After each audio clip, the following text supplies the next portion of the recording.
Here is Jack Healey, very famed champion of human rights for the last, as long as I could remember. And he was, in Africa as a Peace Corps volunteer, contemporary with the late um, Sandy. I forgot your friend's name. Andy Burger. Sandy Berger. Yeah, the a national security advisor for Clinton, and Jack also was head of Amnesty USA. Um, promoted the human rights massively through international law countries, and I'm trying to um, record his institutional memory about the politics of human rights at Amnesty International. Okay, Jack, can you tell us why Amnesty International only focused on certain issues and not others, and what are the issues that they focused on? It starts, Peter Benenson, the founder of Amnesty, really, he was a genius. He realized that if we're going to do anything about governments, the citizens of the world have to get together and work. So it kind of came out of a singular base of getting people writing letters and doing things and realizing that people everywhere could do something on human rights. So it started in a smallish way as we moved, as the mandate eventually evolved out of that start. It essentially went to 4 issues: stop the death penalty, stop torture, fair trials for anybody arrested for race, color, creed, and I forget the whole. It'll come to it. And as when I took over at Amnesty, I'd come from Africa, Lesotho. I was there 4.5 years, and there was a visitor from Amnesty to Lesotho, and I saw that the Basotho people knew about Amnesty, would line up, and they would be threatened by their own government as well as the South Africans who were watching everything. I thought, well, this is a good organization. So when I took over in 81, 82, I discovered that the mandate, the 4 pieces of the mandate were too limited to my mind. It more affected the Soviet Union, which was alive at the time, and the third world, and it didn't really bother me. It kind of gave indigestion to the West and really gave cancer to the second and third world. And I really set out as best I could to change that consciousness to the Universal Declaration of Human Rights, so there'd be the left and right issues, economic issues as well as the personal ones and so on. Governor Roosevelt got that done in the Universal Declaration of Human Rights, and that was brilliant. And so I thought, if we do that, it'll broaden out, and you'll go after the West equally as you would the Soviet Union or the Third World. And that was my pursuit. And that's why I did the Around the World tour and in 40th anniversary of the Universal Declaration of Human Rights. That's why I did that tour, 16 countries in 6 weeks. What were the bands involved? Bruce Springsteen was our closer. Then it went this way in reverse. Sting, Peter Gabriel, Youssou N'Dour, and Tracy Chapman. And then everywhere we played, we had someone from that country wherever we were. And that kind of lifted the spirits of the citizens of the world, much like a modern day Peter Benenson move, I think, And it's interesting. I went to both founders of Amnesty, Shanley Bry, and he was older, and so was Peter Benenson. And I got their approval for music. They loved it. They said, bring the young people in, Jack. You're doing the right thing. But within the movement, it was great controversy about that. And why was it controversial? I think they wanted to hold on to the mandate of 4 issues that simply were criticizing so essentially the Soviet Union and the Third World. So they didn't want the amnesty to target the first were structural violations of rights of humans. Yeah, it wasn't that clear. It was easy to do. It was easy to make funny of people that you aren't close to or know. Or, I mean, it. And then the death penalty, they had a rule that you couldn't work in your own country on this mandate. So I thought that was too prohibitive. Of course, you get in danger. In a lot of countries, you work on human rights, you can be killed or tortured or disappeared. So it was a rule that should be looked at and carefully. But I thought in the United States we should work against the death penalty. So we did do that too and start working against it.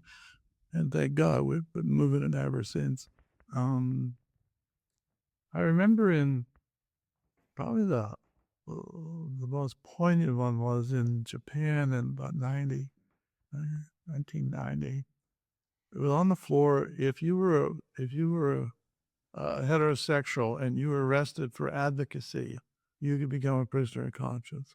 But if you were arrested for activity, you wouldn't be and put in prison. You wouldn't be a prisoner of conscience. So many of us in the United States section, and we were agreed upon it pretty clearly. We would set out to change that, along with a lot of other Germans and a few other sections around the world. And essentially, the first time it came to the floor in Brazil, they did a trick. I always thought it was a trick. They didn't let me know about it, and they got a 2-year hiatus, so it wouldn't be voted on until the next ICM. So when the next ICM come up, I was pressing to get that vote onto the floor. We were working hard. And so it was about to decide to go to the floor. And I remember I was sitting in a big room by myself on the floor looking whatever we were trapped or sending or whatever. And they came to me and said, what would you do if we table this again for 2 more years? I said, well, I'll tell you what I'm going to do. I think my section will support me, though I'm not sure. I'll just go back to San Francisco and call the biggest press conference you ever saw against you. This has to come to the floor. And then we went to the floor, we won 100%. That's an example of how smaller structures control bigger structures. And you have to really, these changes that started occurring with amnesty, they were in a world of change. And I don't think they, in some ways, amnesty is like the Gutenberg printed material. And the age had shifted to the camera. And I think they didn't make that shift. And I think the human rights movement in general have not come to grips with the camera. How do you reflect on the current state of human rights movement, professionalization, NGOization instead of like movement building, progressivism? How do you assess where the human rights movements, if there are movements, as the Amnesty or Human Rights Watch?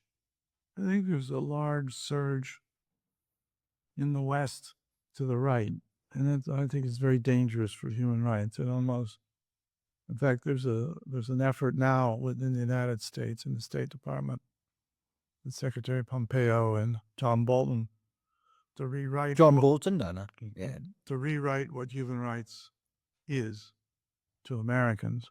And they've set up a assistant secretary of state for this business.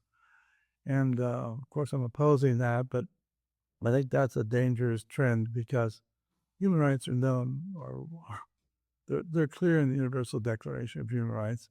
Furthermore, human rights is really, at its base, is just what every mother and dad wants for their child or their children. That's what they want. The Universal Declaration fits all that. And so that's really the fight. So I think the surge to the right has to be met, and they could destroy human rights as we have known it. The UN has gone soft on human rights to date. Lately, they come out on the killing of the Saudi journalists, but other than that, they're pretty weak. So there's no real moral leader in the world now. So we're Aung San Suu Kyi is not only a disappointment, I think, to her own country, her own citizens, but it's a disappointment of the world because she was a shining light. We human rights people do need symbols of hope in the world, as is the Universal Declaration of Human Rights. It's a symbol. And so I think, where are we today? Human rights is in danger. The pain level of the world has gone up significantly. Citizens are being terrified all over the world. There was great disappointment I think in South Africa. We thought it'd be a country to pull out with the leadership of Mandela and set itself on a trajectory of smart and clever and, a country very proud of itself. And it dropped itself into corruption. And so I think we're losing some good battles. Aung San Suu Kyi, we lost kind of. It's still civilian role, which is better than military role, because the military might kill everybody, who knows. But Mandela's follow-up has not been good to date at all. So I think there's... What about the professional organizations like Human Rights Watch, your old outfit, Amnesty International? How would you assess their work insofar as the impact I'm movement I'm building? more clear that Human Rights Watch is a solid, good reporting organization. Amnesty seems to have its troubles come and go. I don't know what's kind of... I always hope that they'll, pull it out and do well. But you always sort of come up with another problem. It seems either firing somebody or I don't know, they seem to be filled with difficulties. But I think in some ways the money that goes to human rights now is pretty large, really large. Hundreds of millions, actually. It's Like large. from Soros alone, over 100 million. It's large, Right. like we've never seen before, right? Because when I started Amnesty, it was $3 million, and there was no Human Rights Watch for all practical purposes. Yeah. But what has happened, I think the money is backing up into New York, Geneva, London, and it's not... There really should be a push by the UN and the citizens of the world to create human rights groups in every country in the world that is authentic, protected, and can do their work. Well, I think should be the goal of the human rights movement, is to establish inside of each country a credible human rights group inside that is protected. So if you're in Turkey and someone's arrested, you go to jail, you need a Turkish lawyer. Someone on the outside in London, later they learn about you, it's too late. You get hurt because you're usually tortured in the first pickups. You're hurt within the first week or two, generally, badly, and then they let you alone because they do whatever they do and get whatever information. But I think in some ways we got to get those millions of dollars into each country, not to get people killed, but to get assurances from government that there's a credible human rights group according to international standards, not governmental standards, international standards of human rights groups. And then that could change the world. It could lower the pain level of the world if that was the goal. I think we'd have somewhere to go. Whereas, in some sense, I think the great reporting of Human Rights Watch is valuable and needed, but it also is almost like great journalism. It should be something the New York Times should be doing, or Washington Post, or This journalism.